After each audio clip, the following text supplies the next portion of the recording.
Bonjour à tous, je suis Laurent Weed de Français Mao. Aujourd'hui on va faire le review du Zengo de Antelope Audio. Et je tenais à remercier la marque pour le prêt du matériel. C'est parti. Alors le Zengo se présente comme ceci. C'est une interface au format desktop, format de bureau. Donc il comprend deux préamplis avec 65 décibels de gain.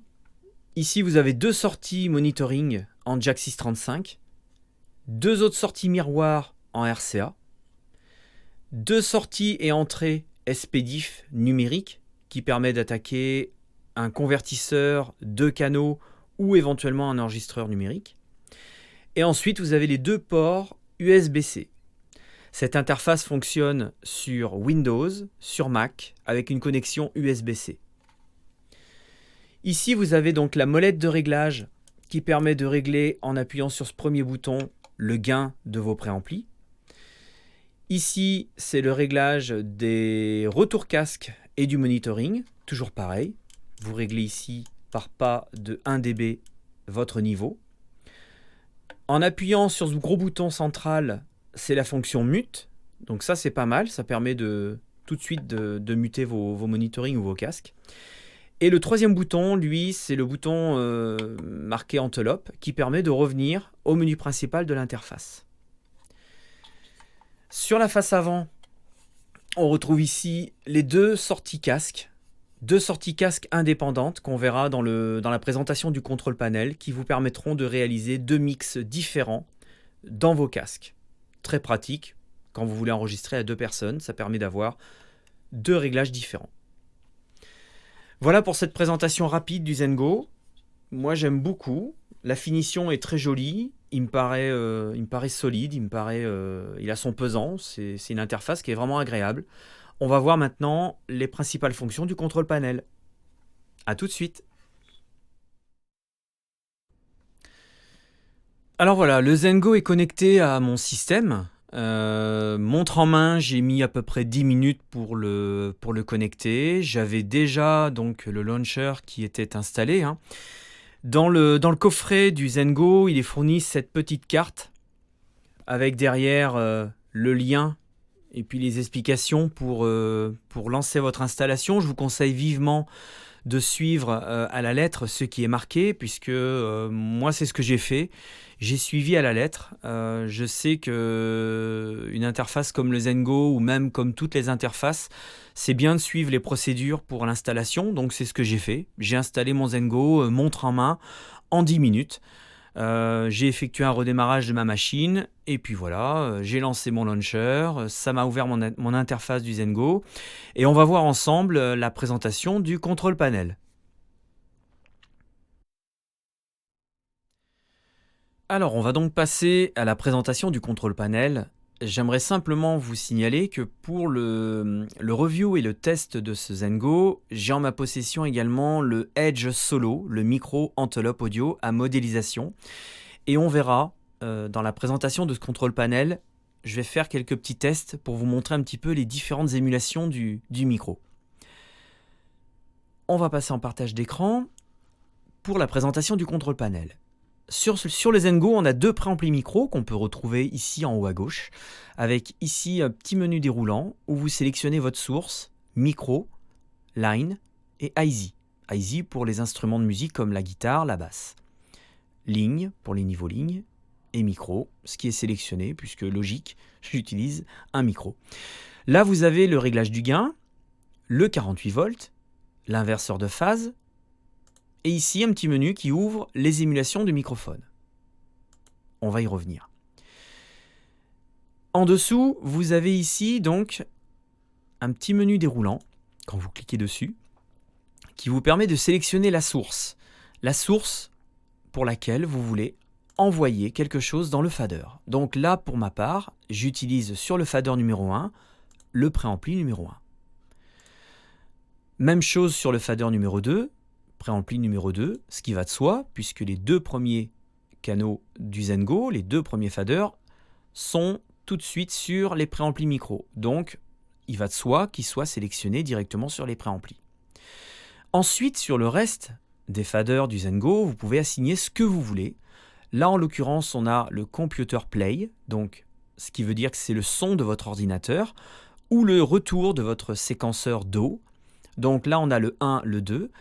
Ici, moi, j'ai, pour le test, voulu sélectionner le SPDIF in 1 et 2, parce que je me suis dit, tiens, on va voir un petit peu comment ça fonctionne, comment ça se présente.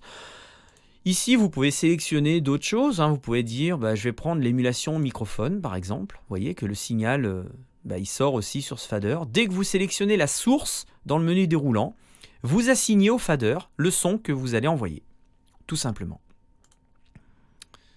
Voilà. On a ici donc, sur le côté Digital Out, ici ce sont vos entrées et vos sorties SPDIF, que je vous ai présenté tout à l'heure sur l'interface. Et ici, vous avez DAW, entrée et sortie. Donc, ça correspond aux entrées que vous allez avoir, donc les records, les pistes de lecture qui vont donc servir à enregistrer dans votre séquenceur. Là, on a 8 pistes. Et les pistes play, donc le retour de votre séquenceur. Par exemple, moi, j'ai sélectionné ici Computer Play 1 et 2. Donc, automatiquement, ça va venir ici en Play 1 et en Play 2. Quand je lancerai tout à l'heure quelque chose dans Cubase, vous verrez, le son sortira en Play 1 et en Play 2. Le SPDIF in 1 et 2, lui, du coup, il va enregistrer en piste 5 et en piste 6, et ainsi de suite. Si vous sélectionnez ici l'émulation de microphone Edge Solo, en enregistrement 7 de votre séquenceur, vous allez pouvoir enregistrer l'émulation de microphone. Voilà, quand vous avez compris un petit peu l'intérêt de ce menu déroulant, je pense que vous avez vraiment tout compris. Ici, comme vous pouvez le voir, vous avez l'Auraverb. Alors l'Auraverb, c'est une reverb que vous pouvez assigner sur toutes les tranches du Zengo. On va faire l'essai, par exemple, ici, vous voyez, je l'ai déjà monté, j'ai déjà monté en send sur la piste 1. Et vous pouvez voir que quand je parle, en input ici, il y a un petit peu de signal. Et bien quand je vais monter mon fader ici dans Monitoring et dans Retour Casque 1, et bien là, vous voyez qu'il y a du signal qui apparaît. Et moi, dans mon casque, j'ai bien de la reverb qui en retour. Et ça, c'est vraiment génial parce que ça permet au chanteur ou à l'artiste d'avoir une reverb de confort et je trouve ça vraiment superbe. Ça permet également d'envoyer un peu de reverb dans le guitariste. Si par exemple il a envie d'avoir un petit peu de reverb dans sa guitare, vous pouvez très bien envoyer de la reverb en montant tout simplement ici le fader dans son retour casque. Mais ça peut être pour lui dans le retour casque 2 ou pour vous dans le retour casque 1. C'est pour ça que ça a le mérite d'exister et moi je trouve que c'est vraiment génial parce qu'en plus vous avez ici les réglages de la reverb. Donc ça c'est vraiment superbe. Je vais revenir ici sur le menu moniteur et sortie casque parce que là quand vous cliquez sur l'onglet du dessous à votre gauche, vous avez également le retour casque 2. Là j'ai monté le fader du micro dans le retour du casque 2. Si je décide de rien envoyer, je baisse le fader et vous voyez qu'il n'y a absolument rien qui apparaît. Vous avez ici la possibilité de muter ou la fonction dim pour diminuer votre son dans le retour casque. Et puis ici, vous montez ou vous baissez le volume du retour casque 2. On va s'intéresser plutôt, nous, ici, au retour monitoring et au retour casque, puisque c'est ce que j'utilise.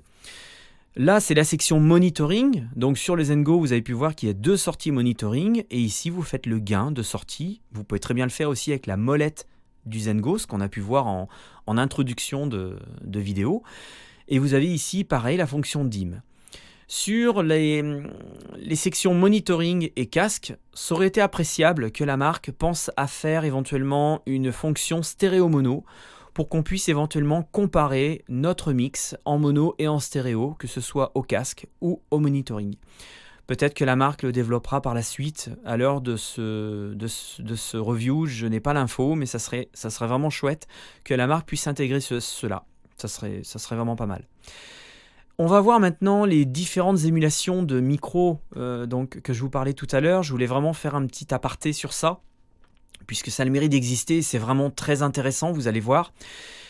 Là, donc, je vais sélectionner ici dans mon fader, donc émulation du micro Edge Solo. Voilà, là, vous allez maintenant entendre les différentes émulations du micro qui sont fournies avec le Edge Solo.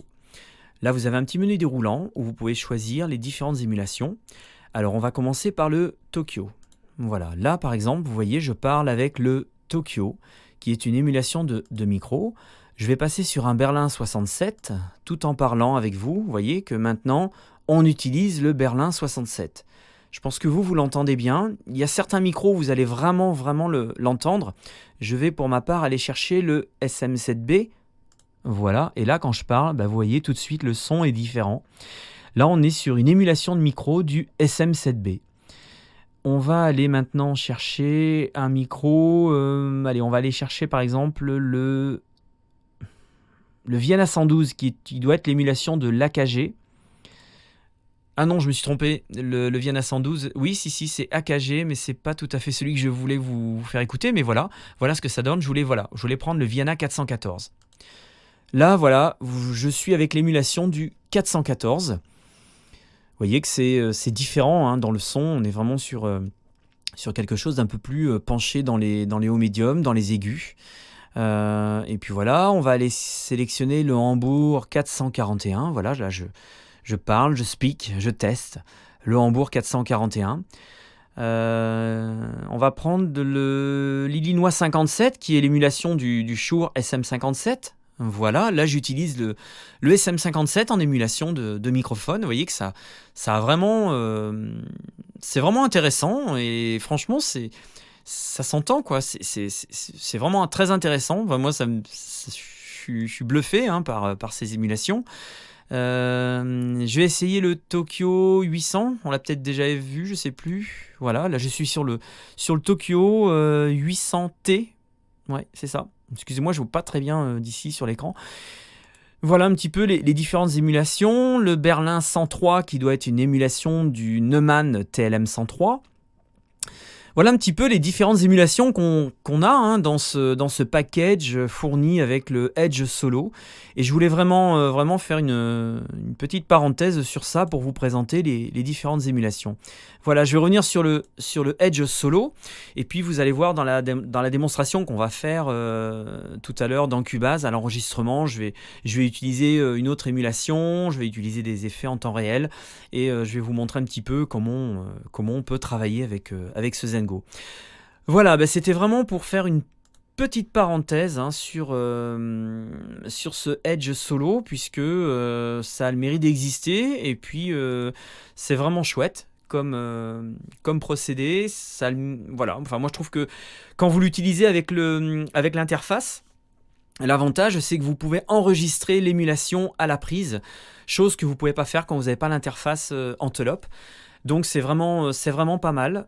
Pour ma part, j'ai le Edge Solo, mais j'ai pas d'interface Envelope. Par contre, quand j'utilise le Edge Solo, j'ai la possibilité d'ouvrir le plugin après la prise et de varier après la prise dans les différentes émulations. Voilà, là la particularité, c'est qu'on peut le faire avant, en temps réel, sans latence, et ça c'est vraiment chouette, donc c'est un bon point pour la marque. On passe à la suite. Ok, donc maintenant on va passer en environnement d'eau. Pour cela je vais basculer un partage d'écran et je vais maintenant travailler dans Cubase. On retrouve toujours mon interface du Zengo avec ici le Computer Play 1 et 2. Et donc la sortie de mon Cubase, elle, on va écouter le titre avec lequel on va travailler. Donc ici mon titre re-rentre dans mon interface. Voilà. Vous voyez qu'ici en Record 3 et Record 4, on a quelque chose qui rentre. C'est voulu, hein. Donc moi j'ai voulu que mon retour de Cubase rentre ici sur ces deux pistes que j'ai linkées, bien sûr. De cette manière, je vais pouvoir attribuer donc sur ce bus les AFX d'Envelope. Donc je vais aller voir un petit peu ce qui s'y cache. Par exemple, là je vais mettre le Reel to Reel. C'est l'AFX de simulation à bande de chez Envelope que je trouve vraiment intéressant. On a plusieurs types de bandes. Hein. Hein, je ne sais pas si vous entendez un petit peu les différences, mais en tout cas, voilà, on va faire une petite simulation comme ça. On a le mode normal, on a le mode drive. Bon, On va rester pour l'instant sur quelque chose d'assez basique et on va écouter ce que ça peut donner déjà en intégrant ce plugin. Donc je vais lancer la lecture.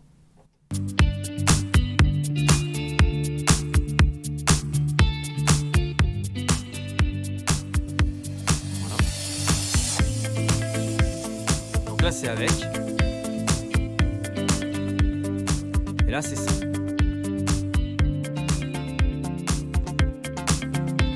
Avec.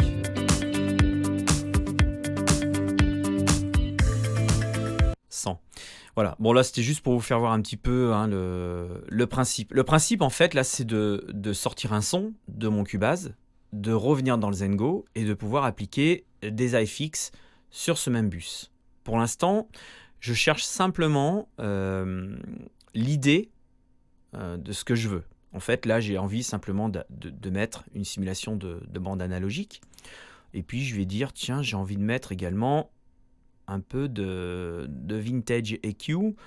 Pour cela, je vais aller chercher, par exemple, un peu de 1073 de chez BAE. Tiens, voilà. On va écouter avec la lecture. Je vais faire 2-3 réglages.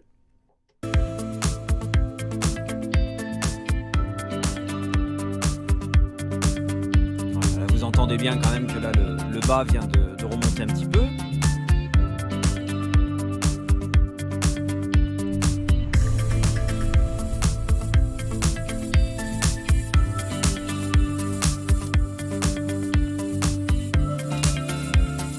Voilà. Sans les Q. Avec les Q. Ok, dans mon exemple, on va dire que là, je suis satisfait de ça. Je vais peut-être rajouter une compression, un petit vintage compresseur. Je vais aller chercher par exemple quelque chose d'assez simple. Allez, je vais aller chercher je regarde, je cherche celui qui me... Hop, non, pas celui-ci, pas 1176. Allez, on va prendre le Giratech. Ok. Pareil, je refais mon son, j'écoute, je cherche mes réglages.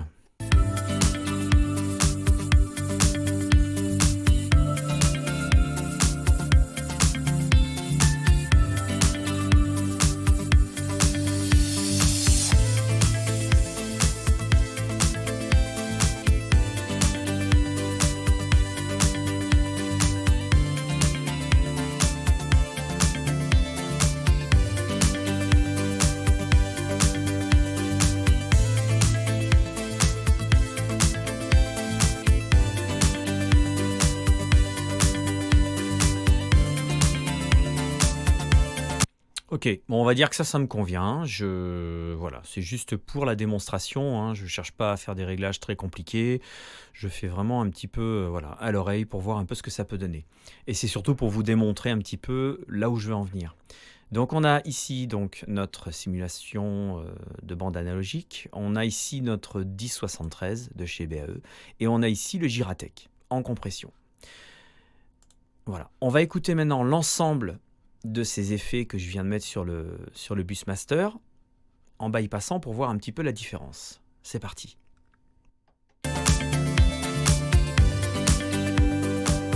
Là, il n'y a pas les effets.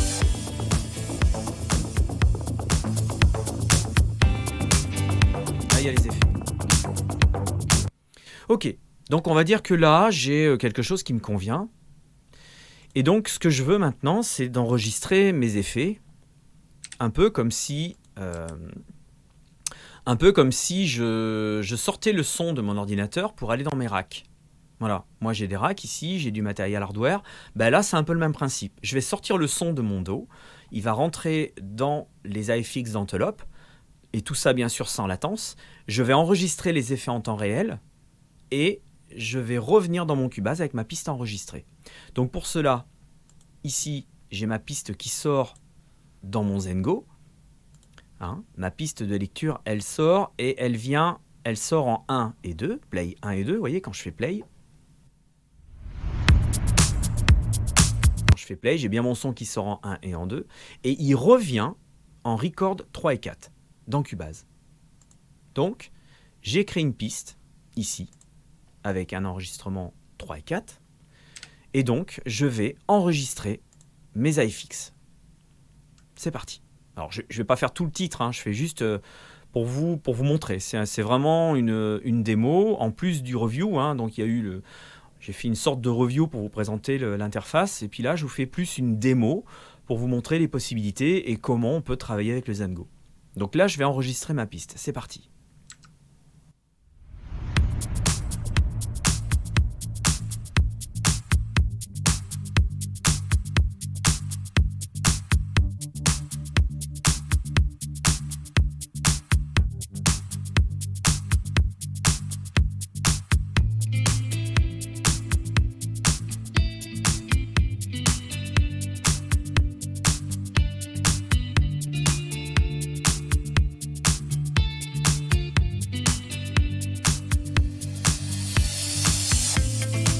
Ok, j'arrête là, c'est juste pour vous faire la démonstration. Maintenant, pour pouvoir écouter, moi je vais bypasser mes effets, parce que si je les laisse, je vais avoir les effets que je viens d'enregistrer, plus les effets à nouveau, qui vont encore repasser dans le Zengo. Donc du coup, là, je mute les effets. Et maintenant, on va écouter la différence, faire un peu un comparatif AB pour voir un petit peu ce que ça a donné. Donc là, si je fais play, j'ai mon son de base, sans les effets. Et là, les effets traités, la piste traitée. Vous voyez, là, il y a les effets qu'on vient d'appliquer avec le Zengo. On entend bien la simulation de bande analogique, et puis le compresseur et les EQ. Et là, on est sur le son de base. Voilà, donc là, l'idée de cet exemple, c'était simplement de vous montrer comment on peut utiliser les iFix à la prise. C'est-à-dire que j'ai une piste dans Cubase, je sors, je re-rentre dans mon Zengo, je les assigne ici, je sélectionne mes sources, et ensuite, je fais mon traitement avec mes EQ. Et ma compression, et ma simulation à bande, ou autre chose, hein, ce que vous voulez. Et ensuite, je crée une piste, et dans cette piste, je crée mon retour de Zengo, donc mon retour de Zengo, là en l'occurrence, qui est en 3 et en 4. Je crée ma piste, et de cette manière, je print mes effets, comme si j'avais les vrais racks à la maison. Voilà, ça je trouve ça vraiment très intéressant parce que ça permet vraiment de se plonger dans le contexte comme si vous aviez les vraies machines à la maison, de dire tiens, je vais utiliser mon 1073, je vais utiliser mon compresseur, je vais utiliser mon magnéto à bande, et de cette manière vous printez votre piste. Alors là on le fait sur une piste de Busmaster, mais ça peut être sur une piste de guitare, sur une piste de vocal, sur n'importe quelle piste. Voilà, donc ça c'était vraiment pour vous montrer un petit peu ce qui peut être fait en sortant du Do, en rentrant dans le Zengo, et en sortant du Zengo et en re-rentrant dans votre Do. Après, on a d'autres solutions, on va les voir dans la prochaine démo.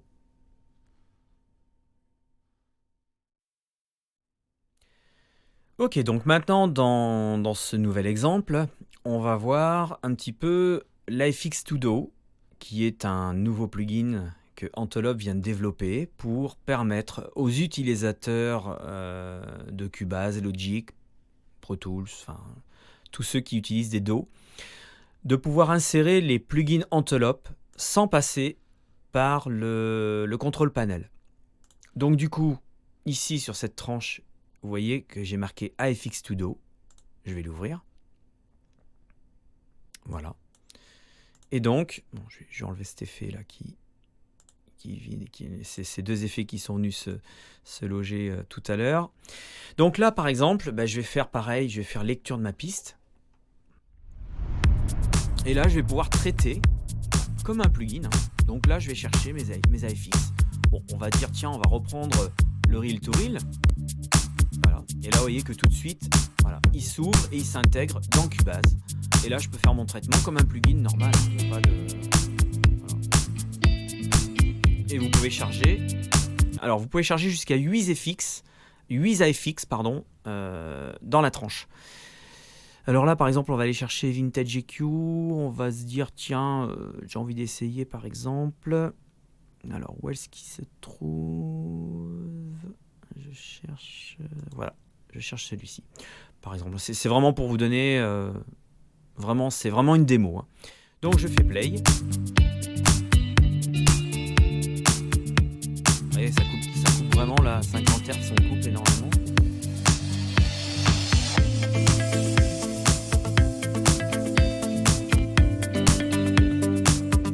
C'est pas tout à fait celui-ci que je voulais prendre. Je vais l'enlever. Je cherchais en fait son confrère. Vintage EQ, où est-ce qu'il est? Je crois que c'est plutôt celui-ci.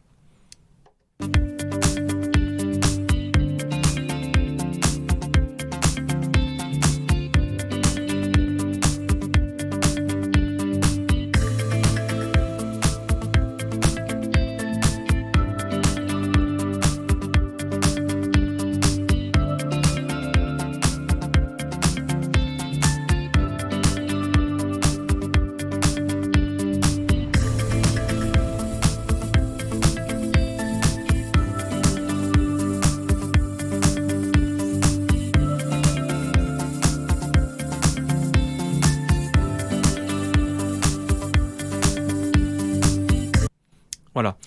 Bon, je m'amuse, hein, c'est une démo, je tourne les boutons, voilà. Mais en fait, c'est vraiment pour vous montrer que là, par contre, on n'a pas besoin d'aller dans le contrôle panel, de charger les iFix comme on l'a vu précédemment, de créer une piste à l'enregistrement, de revenir avec les iFix. Voilà, là c'est vraiment, on utilise l'iFix To Do qui permet d'ouvrir les plugins. Vous voyez que il a été chercher les plugins que j'avais tout à l'heure, hein, c'est exactement la même liste. Voilà, et ça vous permet de charger un plugin. Donc on aurait très bien pu se dire, tiens, on va mettre un Pultec. Pardon, un Tube Child, un Third Child exactement. Voilà, ça vous permet vraiment de charger vos iFix comme vous l'entendez. Et puis, c'est le même procédé qu'un plugin en native, sauf que là, ce sont bien les DSP du Zengo qui travaillent, hein. C'est pas votre ordinateur et puis la ressource de votre ordinateur. Là, c'est vraiment les DSP du Zengo qui vont travailler et traiter le son des iFix. Voilà, et ça, c'est nouveau, c'est franchement génial parce que du coup, je pense que les utilisateurs ont fait la demande. À un moment donné, ils ont demandé, voilà, est-ce que ça serait pas possible de pouvoir ouvrir les plugins Envelope directement dans un séquenceur, et puis là Envelope l'a fait. Donc ça c'est vraiment un bon point, ça marche très très bien. Je rencontre pas le moindre souci moi dans l'utilisation des plugs dans les inserts. Il faudra faire juste attention, vous avez dans l'iFix To Do, vous avez l'iFix To Do mono et l'iFix To Do stéréo, donc ça sera à vous vraiment de voir si vous êtes sur une piste stéréo ou sur une piste mono, et là de cette manière vous traitez directement votre piste. Voilà, moi je trouve que ça c'est vraiment intéressant, c'est un bon point encore une fois, et franchement ça marche très très bien, donc voilà, merci la marque pour ça. Et on continue notre petit tour de démonstration. À tout de suite. Très bien, maintenant on va passer à une autre démo. Je vais pour cela repasser en partage d'écran. Donc on retrouve ma piste avec le titre de tout à l'heure. Là j'ai créé une piste parce que j'ai envie d'enregistrer ma voix. Donc je vais ouvrir le contrôle panel du Zengo. Ici donc je retrouve mon émulation microphone que j'avais sélectionné. Donc pour ma part j'ai choisi un Berlin 47.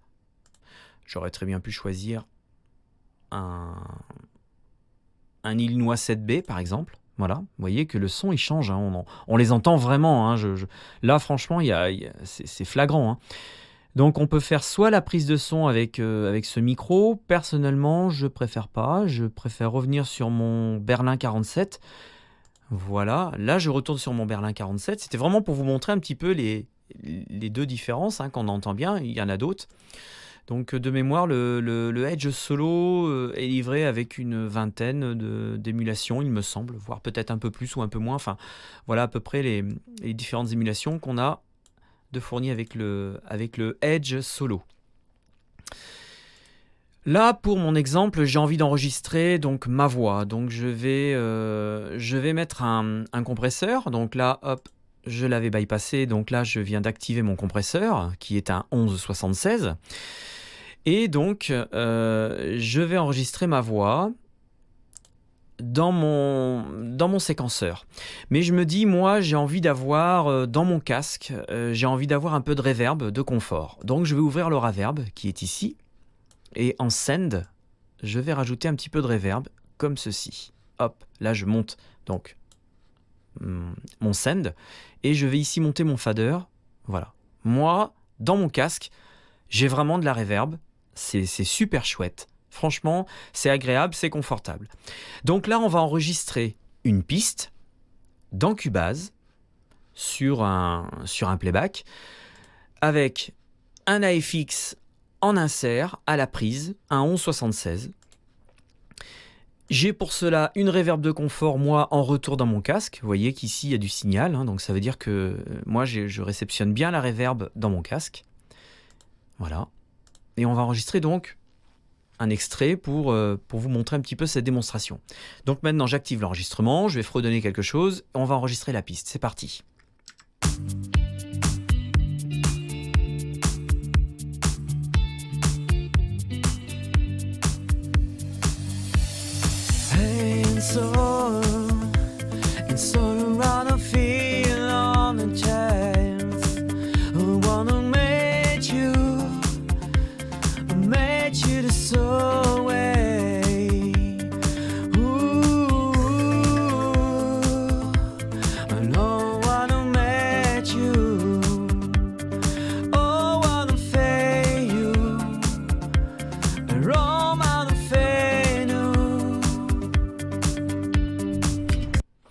Voilà, bon, c'est vraiment un effet, c'est un yaourt, hein, c'est vraiment quelque chose de très basique.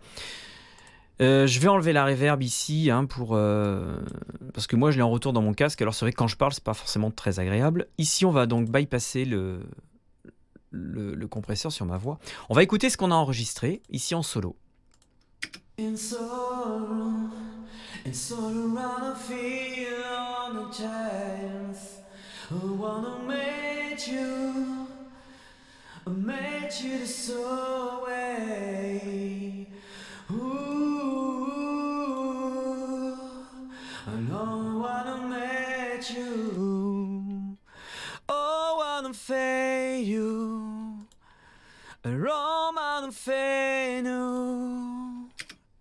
Alors, au début de l'écoute, j'ai pensé qu'il y avait que la reverb en fait de confort, hein, qui s'ouvre ici, je pensais qu'elle était passée dans l'enregistrement et je me suis rendu compte en fait que j'avais l'AFX Studio qui était ici inséré avec donc un autre compresseur et une autre reverb. Et ça c'était pour vous montrer après comment on pouvait également travailler avec l'AFX Studio sur cette track. Mais on l'a vu tout à l'heure dans l'exemple musical, enfin quand je l'ai fait, je vous ai fait une partie avec enregistrement print des effets et après je vous ai montré avec l'AFX Studio, donc du coup voilà, il n'y a pas besoin.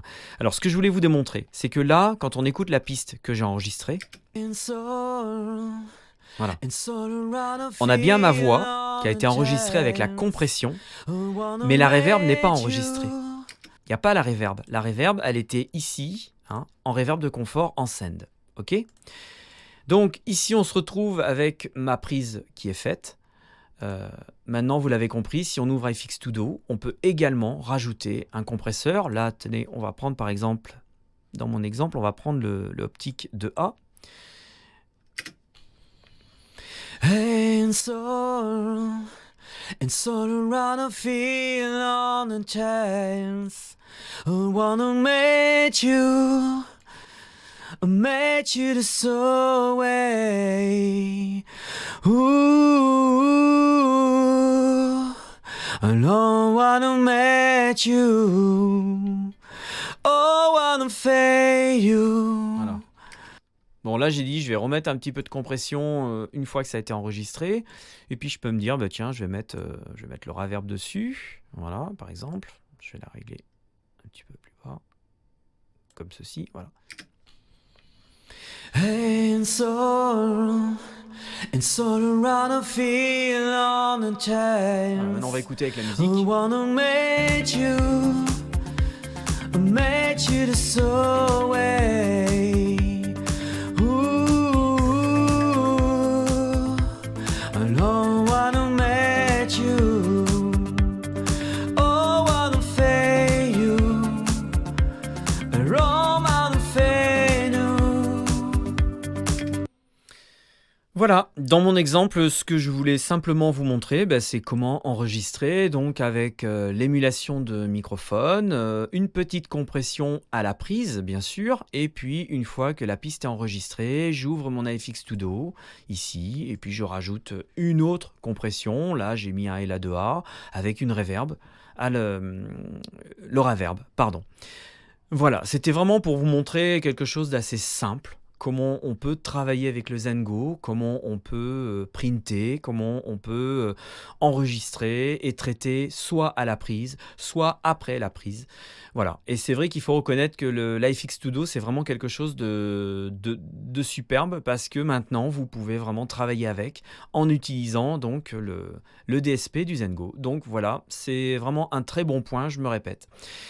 Voilà les amis, écoutez, pour l'instant, moi je pense que j'ai fait le tour là, de ce que je voulais vous faire voir. L'idée, c'était pas d'être très compliqué dans les exemples, parce que je sais que dans France Mao, il y a aussi des débutants, il y a des gens qui cherchent une interface à prix vraiment abordable. En l'occurrence, là, on a un Zengo avec deux entrées, deux préamplis micro qui sont vraiment de qualité, 65 décibels de gain. On a la possibilité de brancher du niveau ligne ou des instruments. Moi, franchement, je trouve que c'est vraiment une interface vraiment accessible. Parce qu'en plus, elle embarque des DSP, donc comme vous avez pu voir dans les exemples, on peut enregistrer avec de la reverb, on peut avoir de la reverb de confort dans son casque, on peut enregistrer, printer, donc un effet, c'est-à-dire on sort le son du dos, on rentre dans le Zengo, on fait son petit mélange son, et hop, on revient en enregistrement dans Cubase. Moi, je trouve que c'est vraiment génial. C'est une interface qui vaut 500 €. Très honnêtement, dans la concurrence, à l'heure d'aujourd'hui, il n'y a pas. Dans les mêmes caractéristiques, même si on veut regarder dans la concurrence chez Universal Audio, on a la Twin qui rentre déjà à 1000 €, avec un peu le même procédé. Est-ce que maintenant les AFX sont plus, je vais dire en nombre? Est-ce qu'il y en a plus sur le Zengo que chez Universal Audio? Je ne sais pas, je n'ai pas fait la comparaison. Mais en tout cas, voilà, pour 500 €, vous mettez un pied dans l'univers Antelope avec des effets en temps réel. Vous pouvez enregistrer sans latence. Vous avez des préamplis qui sont ultra clean, ultra propres. Voilà, du peu que vous ayez également le micro Edge Solo de brancher sur l'interface, vous allez pouvoir profiter des émulations microphone à la prise, et ça je trouve ça vraiment génial. Ce qu'il faut savoir, c'est qu'en ce moment, à l'heure où je tourne ce review et cette démo, il y a des offres qui sont chez Antelope Audio. Je vous conseille vraiment d'aller voir. Aujourd'hui, en achetant un Zengo, en rajoutant, je crois que c'est 100 € de plus, vous pouvez avoir le Edge Solo en plus. Donc pour un bundle de 600 €, vous avez et le Zengo et le micro, et vous pourrez faire exactement ce que je viens de faire là, dans cette démonstration. Donc je trouve que c'est vraiment intéressant. On arrive donc au terme de ce review, de cette démo. Je vais vous faire maintenant un petit retour sur les plus et les moins du Zengo. Alors, moi j'ai pris des petites notes, je me suis marqué boîtier robuste en aluminium et finition de qualité. Voilà, comme vous pouvez le voir, je vous le remontre encore une fois à l'écran, le Zengo, c'est un produit vraiment très bien fini, de qualité, comme on a pu le voir, en aluminium. Comme je disais en début de live, il a son pesant. Enfin voilà, pour moi c'est un produit de qualité, vraiment bien conçu, vraiment bien fini, rien à dire. Bouton central avec fonction de volume, gain, mute en appuyant dessus. Alors c'est vrai que ça c'est pratique. Le bouton central il a plusieurs petites fonctions. Vous pouvez régler votre gain avec. C'est du gain numérique sur cette interface. Vous pouvez contrôler le son de vos haut-parleurs, donc c'est vraiment pratique. Vous pouvez également contrôler le volume de vos casques. Voilà, donc plusieurs petites fonctions vraiment intéressantes. Et puis donc, comme je disais, cette petite fonction mute qui est vraiment intéressante. Donc, ouais, vraiment rien à dire. Simple à prendre en main sur le plan matériel et sur le plan logiciel. Je tenais à remercier Fabrice Chantôme qui m'a un petit peu briefé, on va dire, à la réception du Zengo pour comprendre un petit peu le menu déroulant du contrôle panel. Voilà, comme je vous disais, un menu déroulant, vous sélectionnez la source que vous avez besoin et vous décidez sous le fader en question d'envoyer cette source. Et du coup, une fois qu'on a compris ça, on a vraiment compris le truc. Moi, je viens d'un univers plutôt différent du Total Mix d'RME, qui est vraiment assez complexe à prendre en main. Et j'avoue que là, ça a été vraiment plus facile. Donc un bon point sur le côté software. Sur le côté matériel, je vous l'ai fait voir un petit peu en début de live, il n'y a rien de très compliqué, 2 entrées, 2 sorties casque, 2 sorties monitoring miroir, du SPDIF, connexion USB-C pour alimenter l'interface, la deuxième connexion pour charger un appareil, donc vraiment très facile. Le prix, alors moi je trouve que pour 500 € avec du DSP, donc ce qu'on appelle les plugins d'Envelope, FPGA, et puis l'iFix2Do qui est également pour l'instant en offre d'achat compris dans le bundle, donc je trouve ça super intéressant. En termes de tarifs, il n'y a pas d'équivalent. 500 €, des puces DSP, du plugin d'offert, le plugin qu'on a vu dans Cubase avec l'iFX2Do, franchement, là c'est encore une fois un bon point et c'est une offre vraiment qualité-prix, il n'y a rien à dire. 2 sorties monitoring, donc ça c'est pas déconnant, 2 sorties monitoring et en plus elles sont, c'est pas 2 sorties, si c'est 2 sorties monitoring mais miroir. Voilà, donc on a la sortie principale et on a une sortie miroir. Donc ça a le mérite d'exister aussi parce que c'est pas courant sur des interfaces dans cette gamme-là et à ce prix-là d'avoir 2 sorties monitoring. Je voulais également aussi noter 2 sorties casque indépendantes sur une interface pareille, aussi petite. À ce prix-là et dans cette entrée de gamme, avoir du retour de casque avec 2 mix possibles, ça aussi c'est un bon point. Donc voilà un petit peu pour moi les plus, et je vais rajouter aussi la qualité des préamplis et la qualité de la conversion. Personnellement, quand j'ai branché le Zengo, tout de suite la première chose que j'ai fait, c'est que j'ai voulu écouter un mix que j'avais fait. Et moi j'ai trouvé une différence dans le haut et dans le bas. Le haut plus défini, plus fin. Et le bas, il y avait des petits détails que j'avais pas avant, une certaine rondeur plus nette, plus précise. Donc moi je pense qu'il y a vraiment une très belle qualité de conversion. Après il y a d'autres sites qui proposent des tests. Allez lire un petit peu les avis, mais globalement les convertisseurs sont de très bonne qualité. Et Mathieu m'avait souligné que c'était les mêmes embarqués dans les modèles haut de gamme. Donc de toute façon, voilà, chez Envelope, il n'y a pas de démesure, c'est du petit au plus gros, on garde la qualité de la conversion et ça aussi c'est un bon point. Voilà pour le côté positif. Maintenant, on va passer au côté un petit peu négatif. Alors, j'ai pas trouvé sur le Zengo de côté négatif vraiment dérangeant. Pour moi, j'ai noté un câble USB-C pas assez long. C'est vrai. Moi, personnellement, j'utilise une tour informatique PC qui est posée au sol, et du coup quand je branche le Zengo, je suis un peu court pour le ramener à ma hauteur, pour avoir vraiment le Zengo sous la main. Voilà, avec un ordinateur portable, le câble est suffisamment long. Avec une tour, faudra envisager d'acheter un câble USB-C un peu plus long. C'est pas non plus dramatique, mais voilà, je tenais à le souligner. Dans le contrôle panel, il manque les fonctions mono to stéréo, c'est-à-dire l'écoute monitoring et l'écoute casque auraient dans le contrôle panel une fonction stéréo mono. Ça permettrait que vous puissiez contrôler vos mix au casque ou dans vos monitoring. C'est important de pouvoir contrôler son mix en mono, donc ça c'est quelque chose qui doit pouvoir se rajouter, je pense.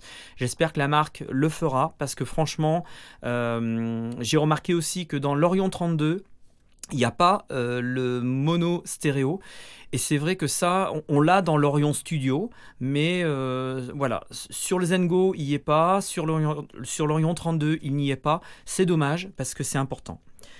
Pas possible de renommer les tracks. Alors c'est vrai que le contrôle panel, il est vraiment bien fait.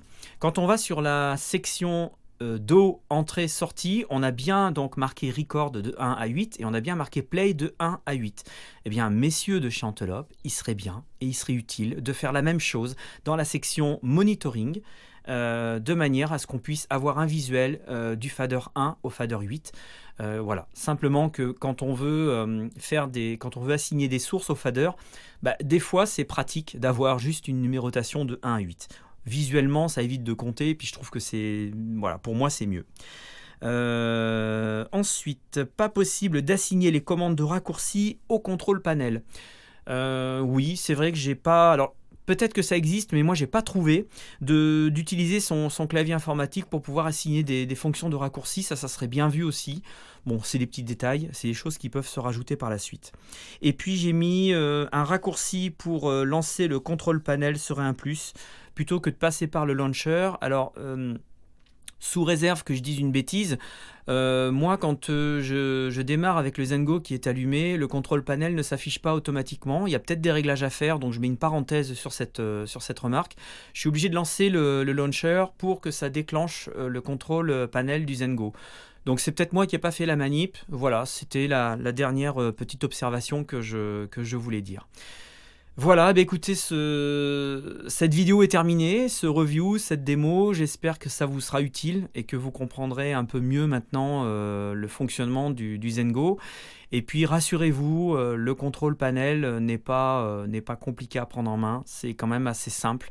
Voilà, j'espère que cette vidéo vous permettra de mieux le comprendre. En tout cas, merci beaucoup à la marque. Je remercie vraiment Antelope Audio, je remercie Vasile, je remercie Mathieu et je remercie également Fabrice qui m'a beaucoup donné de conseils également sur la prise en main de ces Zengo. C'est peut-être pour ça aussi que je l'ai trouvé un peu plus facile, mais non, mais en toute honnêteté, il n'est pas compliqué à prendre en main. Voilà, je vous redonne une dernière fois la note. Moi, je donne 9 sur 10 pour ce produit. Parce qu'encore une fois, je n'ai rencontré aucun problème d'installation.